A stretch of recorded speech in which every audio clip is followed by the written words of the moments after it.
Hello, dear YouTube viewers, I hope you're doing well. Okay, so let's start our video. Ethan sat alone in his dimly lit apartment as the sun dipped below the horizon. The only sound was the quiet hum of his phone beside him.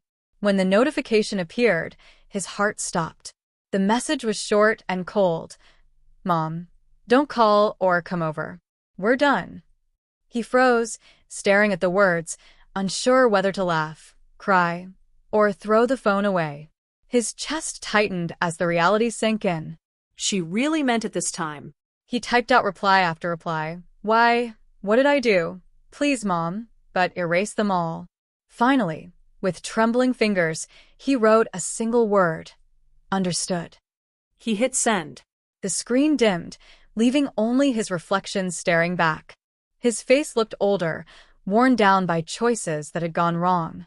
For a while, he just sat there, his mind spinning through years of fights, misunderstandings, and the quiet distance that had grown between them. His mother, Margaret, had raised him alone after his father walked out when Ethan was 10. She was strong and determined, a woman who never asked for help. She worked double shifts to keep the lights on and food on the table. Every sacrifice she made for him. But as Ethan got older, he began to feel the weight of her expectations crushing him. She wanted him to be successful, stable, and educated, everything she never had the chance to be. But Ethan wanted something else. He wanted to make music. To her, it sounded like rebellion, like throwing away his future. To him, it was the only thing that made him feel alive. When he dropped out of college to pursue it, she called it the biggest mistake of his life. He called it freedom. The rift between them grew wider from that day forward. Their last conversation before the text had been the worst one yet. She had discovered that he sold the old guitar that once belonged to his late father, the one she'd kept all those years as a memory. Ethan needed money for studio equipment, and he thought selling it was the right choice. But when she found out, she looked at him as if he'd burned a piece of her heart. Her voice trembled when she said, "That guitar was all I had left of him. You had no right." Ethan tried to defend himself, saying it was just an object, but she wouldn't hear it. "You've become selfish," she said, tears in her eyes. "You're not the boy I raised." That broke something in him. He yelled back, his voice cracking. "You only love the version of me you made up, not who I am." He grabbed his jacket, slammed the door, and left without looking back. It was the last time he saw her. Now, 2 days later, the silence was unbearable. The apartment felt emptier than usual. Ethan poured himself a drink, hoping to drown out the ache, but the alcohol only made the guilt louder. He picked up his guitar, not the one he sold, but a cheaper one he bought later, and started strumming, trying to lose himself in the music. But every note sounded hollow. His eyes kept drifting to his phone. Each time it lit up, he hoped it was her. It never was. He scrolled through old messages, birthday wishes, reminders to eat properly, random "I love you" texts, all of them from her. He'd ignored most of them back then. Now he would give anything to get another.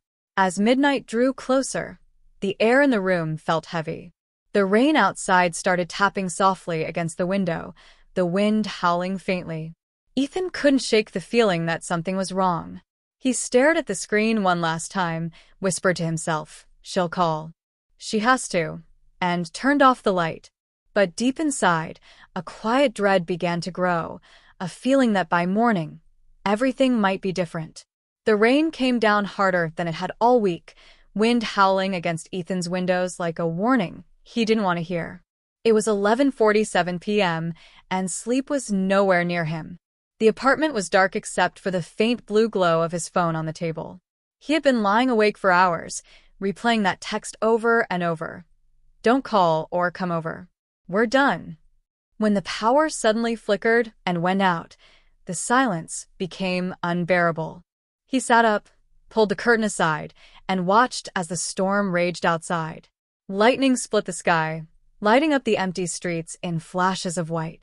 Somewhere deep inside, a feeling started to crawl up his spine, that heavy, choking kind of worry he used to feel as a child when his mom came home late from work. He picked up his phone, thumb hovering over her name in his contact list. Every part of him wanted to call her, just to hear her voice, to make sure she was okay. But her last words echoed in his mind like a wall between them. Don't call or come over. Pride and pain clashed inside him. He told himself she didn't want to hear from him. She had made that clear. So, he put the phone down again and tried to convince himself everything was fine. Then the phone rang. The sudden sound made him jump. He glanced at the screen, an unknown number. He hesitated before answering. Hello, he said, his voice groggy. Ethan? It's Mrs. Doyle, said an old, shaky voice on the other end. His mother's neighbor. He hadn't heard from her in months. I didn't know who else to call.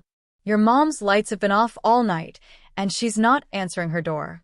I think something's wrong. His breath caught. Maybe she's asleep, he said quickly, trying to calm himself. She's probably fine. I'll check in the morning. But Mrs. Doyle didn't sound convinced. No, Ethan. It's storming bad out there, and she never sleeps with the lights off. I knocked twice. She didn't answer. Her voice wavered, worried. Please, son, I think you should come. In that moment, all his stubbornness vanished. His anger, his pride, his hurt, none of it mattered anymore. He grabbed his jacket and car keys, barely remembering to lock the door as he ran out into the night. The rain hit him like cold needles as he sprinted to his car. The engine sputtered to life, and he pulled out onto the slick road, tires hissing through puddles. The wiper struggled to keep up with the storm. Lightning flashed every few seconds, lighting up the empty highway. Every mile felt heavier than the last. His mind was racing with guilt. She raised me alone. I said I didn't need her. But maybe she's the only thing I ever needed. The thought broke him. His throat tightened, tears mixing with the rain that had seeped through his jacket. When he finally turned onto her street, the sight of her darkened house hit him like a punch. Every other home on the block glowed faintly from lamps or TVs, but hers was completely still, the curtains drawn. He parked crookedly and ran through the rain toward the front porch, pounding on the door. Mom, he yelled. Mom, it's me. No answer. He tried the handle locked. He went around back, slipping in the mud, and checked the garage. Her car was still there. She hadn't gone anywhere. His pulse quickened. Something was definitely wrong. Mom, please open the door, he shouted again, but the only sound was the storm. Without thinking, he grabbed a nearby rock and smashed one of the small side windows. The glass shattered, cutting his hand slightly, but he didn't care. He reached through, unlocked the door, and stumbled into the darkness. The air inside felt cold, stale, like no one had moved in hours. The faint smell of her perfume still lingered in the hallway. He flicked the light switch, but the power was out here too. Using his phone's flashlight, he called out again, voice trembling. Mom? Where are you? His footsteps echoed as he moved from room to room. The kitchen, the living room, the den. Everything looked untouched. Then, just as he was about to head back out, he heard it, a faint, muffled sound coming from upstairs. His heart nearly stopped. Mom, he called out, running up the stairs 2 at a time. The light from his phone wobbled across the walls until it fell on her bedroom door, slightly open. He pushed it gently, and there she was. Margaret lay on the floor beside her bed, motionless. Her phone was on the nightstand, the screen dark. Beside her, a bottle of pills had spilled across the carpet. Mom, Ethan shouted, dropping to his knees. His hands shook as he checked her pulse. It was faint, but it was there. Oh God, no, please no, he whispered, fumbling for his phone to call emergency services. His voice cracked as he gave the operator the address, his words tripping over themselves. They told him to stay calm and check her breathing. He did exactly as they said, performing CPR between desperate sobs. His tears dripped onto her face as he whispered, Please, Mom, not like this. Don't leave me like this. Minutes later, though it felt like hours, flashing red and blue lights filled the street. Paramedics rushed in, lifting her gently onto a stretcher. Ethan stood frozen, soaked and shaking, watching as they carried her out into the rain. As the ambulance doors closed, he pressed his forehead against the cold metal side and whispered again, this time barely audible. "Please, Mom, come back." The rain poured harder, washing the blood from his cut hand, but nothing could wash away the fear that this night might have changed everything, forever. The harsh white light of the hospital waiting room made Ethan's eyes sting. He sat hunched over in a plastic chair, still wearing his soaked jacket. His hands trembled as he rubbed them together for warmth, but the chill inside him had nothing to do with the cold. Every passing nurse made him lift his head. Every sound of footsteps made his pulse quicken. He had never felt so helpless in his life. He stared at the door marked intensive care and tried to steady his breathing. Images of his mother lying unconscious on the bedroom floor kept flashing in his mind. Her still face, the spilled pills, the way her hand had felt in his when he tried to revive her. He'd called her name over and over, but she never stirred. Now, all he could do was wait. Hours passed like days. The storm had stopped outside, but inside, Ethan's thoughts raged louder than thunder. He wanted to scream, to pray, to take back every word he'd said to her. Why didn't I just call sooner? Why did I let pride stop me? Finally, the door opened, and a man in a white coat approached. Ethan stood so quickly his chair fell backward. The doctor's expression was calm, but serious. "You're her son?" he asked. Ethan nodded wordlessly. "She's stable now," the doctor said, and those two words hit him like sunlight breaking through clouds. It wasn't an overdose. Her blood pressure spiked, and she lost consciousness. "She's lucky you found her when you did." Ethan let out a breath he didn't know he was holding. The weight pressing on his chest lifted just enough for him to breathe again. But then the doctor added softly, "She's been under a lot of stress lately. Too much work, not enough rest. Her body just gave out." Ethan sank back into the chair, covering his face with his hands as tears began to fall. Slow, heavy, uncontrollable. Relief and guilt tangled together inside him until he couldn't tell them apart. A few hours later, as dawn began to color the sky outside, the familiar voice of Mrs. Doyle broke the silence. "Ethan, dear," she said gently. He looked up to see her standing there with a warm thermos and tired eyes. She sat beside him and handed him a cup of coffee. "I was so worried when the ambulance came," she said. "But thank God you got there in time." Ethan nodded, barely able to speak. "I thought I was too late," he whispered. Mrs. Doyle placed a comforting hand on his arm. "Your mother's a fighter. Always has been. But, she's been pushing herself too hard lately." He frowned. "What do you mean?" The old woman sighed. "She's been working 2 jobs for almost a year now. I told her to slow down, but she wouldn't listen. Said she needed to clear some debts, something about your old college fees." Ethan froze. "My what? She never told you?" Mrs. Doyle looked at him with sympathy. "She's been paying off your student loan. She wanted to surprise you when it was all settled. Said maybe, when things got better, you could go back someday if you wanted." Ethan's mouth went dry. He felt the room spin. "She did all that for me?" Mrs. Doyle nodded softly. "She loves you more than you know. She wasn't angry at you, Ethan. She was scared. Scared you'd waste your talent, that you'd lose yourself the way she once did." For a long moment, Ethan couldn't speak. His throat tightened as tears welled in his eyes again. He had spent months hating her for being controlling, for ruining his dream, when all she had ever tried to do was protect him. Every argument, every cruel word, came rushing back, and the guilt hit him like a wave. When his mother finally drifted into a peaceful sleep later that day, Ethan went back to her house to tidy up. The storm had left muddy footprints by the door, and the shattered glass still lay in the corner where he'd broken in. He cleaned quietly, his heart heavy with regret. As he moved through the rooms, he noticed a small leather-bound book lying half-open on her desk. Curiosity made him pick it up. It was her handwriting, neat, steady, familiar. Inside were notes, memories, and pages of letters she had written but never sent. Some were to old friends, some to herself. And then, near the middle, he found one addressed simply, for Ethan. He hesitated before opening it, his fingers trembling. The first line stopped his breath. "You think I'm angry because you failed me. But the truth is, I'm angry because I failed to understand you." He read on, his eyes burning. I just wanted you to have an easier life than mine. I wanted you to be safe. But in trying to protect you, I might have made you feel trapped.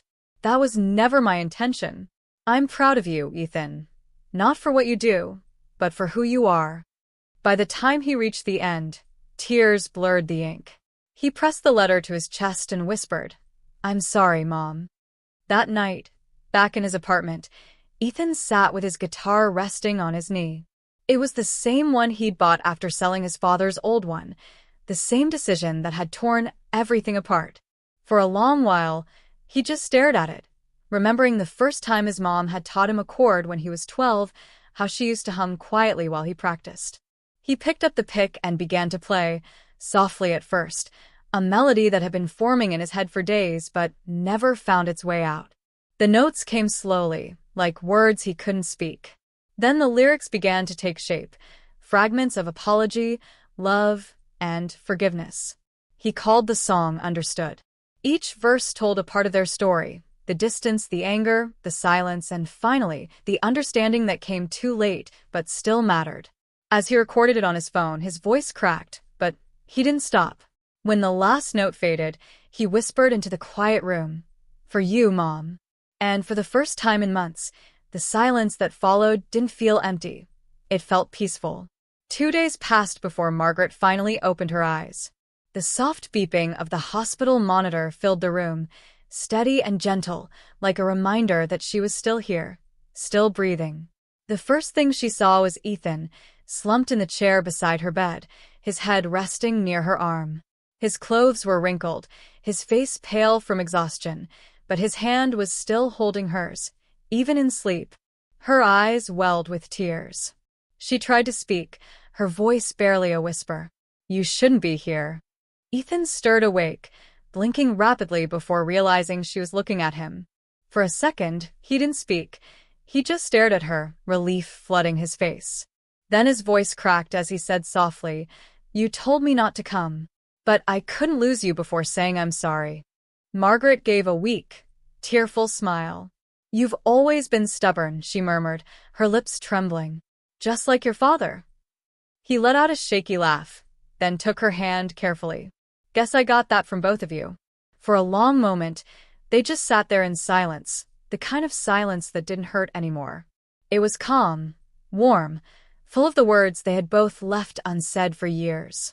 Then, slowly, Ethan leaned forward and hugged her. It was their first real embrace since he was a teenager, the kind that said everything neither could put into words. Over the next few weeks, Ethan didn't leave her side. He helped her with meals, made sure she took her medicine, and even started fixing up the little things around the house that she had always done herself. At night, they would sit on the couch together, watching old movies or just talking about his father, about the past, about life. For the first time in years, laughter returned to the house. It came quietly at first, a chuckle, a smile, then grew into something that felt natural again. The walls that had once held so many arguments now echoed with peace. One evening, as the sun dipped below the window, Ethan brought out his guitar. There's something I want you to hear, he said softly. Margaret watched him, curious, as he began to play the song he had written. Understood. His voice trembled at first, but soon steadied as the melody filled the room. The lyrics told their story, a son searching for forgiveness, a mother learning to listen, and the love that had survived despite it all. By the time he reached the final verse, Margaret's cheeks were wet with tears. She wiped them quickly, smiling through the emotion. That's the son I always believed in, she whispered. Ethan set the guitar down, his throat tight. You believed in me even when I didn't deserve it. I always did, she said softly. I just forgot how to show it. A few days later, Ethan prepared to leave for his first small performance, a local cafe gig he'd been invited to play. It wasn't much, but to him, it felt like a new beginning. Before leaving, he wrote a short note and placed it by her bedside. I'll make you proud, but this time, on my own terms. Thank you for never really giving up on me. Beside the note, he left a small wooden box. Inside was a handcrafted replica of his father's old guitar, the one he had sold months ago. He had used his first paycheck from studio work to have it rebuilt. When Margaret woke and found it, her hands trembled as she lifted it from the box. It looked just like the original, the same wood grain, the same shine, the same memories. She pressed it to her chest, smiling through tears. He came back, she whispered to herself, in more ways than one. That evening, the cafe buzzed softly with the sound of clinking cups and quiet conversation. Ethan sat on a small stool on stage, his guitar resting in his lap. When the lights dimmed, he looked out into the audience, and there, near the front, sat his mother. She wore a simple sweater, her eyes bright, her smile proud.